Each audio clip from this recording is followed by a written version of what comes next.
केजरीवाल जिंकले, तपास यंत्रणांचं न्यायालयामध्ये वस्त्रहरण। ईडी सीबीआयचा सामनाच्या अग्रलेखामध्ये मोकाट सैतान असा उल्लेख।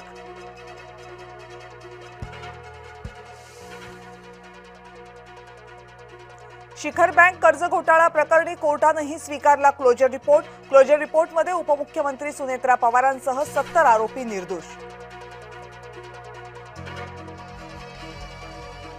खारगे समितीचा अहवाल अधिवेशनातच सादर केला जाणार, सूत्रांची माहिती। अर्थसंकल्पीय अधिवेशनादरम्यान विधानसभेत अहवाल मांडला जाणार। मुंडवा जमीन गैरव्यवहार प्रकरणी खारगे समितीचा अहवाल सरकारकडे सुपूर्द।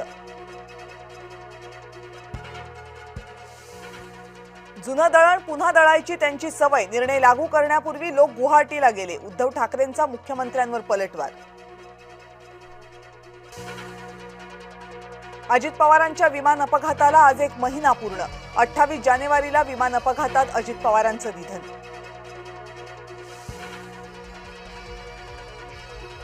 विमान दुर्घटनेच्या चौकशीचा प्राथमिक अहवाल आज येण्याची शक्यता।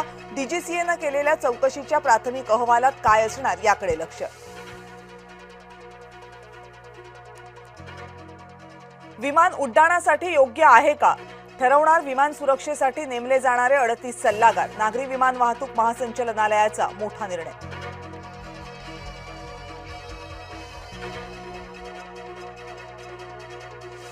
दादा अर्थसंकल्प सादर करायचाय, वापस या ना। चंद्रशेखर बावनकुळेंचा अजित पवारांना काल्पनिक फोन।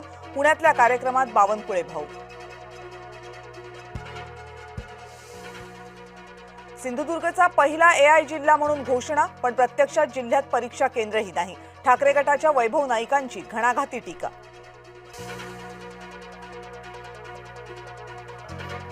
मुंबईमध्ये पावसाळापूर्व कामांना सुरुवात, नालेसफाईसाठी 50 कोटी रुपयांचा खर्च। पावसाळ्यापूर्वीच कामं होण्याचा पालिकेला विश्वास। राज्यातल्या 107 परीक्षा केंद्रांची मान्यता रद्द, कॉपी प्रकरणं रोखण्यासाठी सरकारची कठोर कारवाई। शालेय शिक्षण मंत्री दादा भुसेंची सभागृहाला माहिती।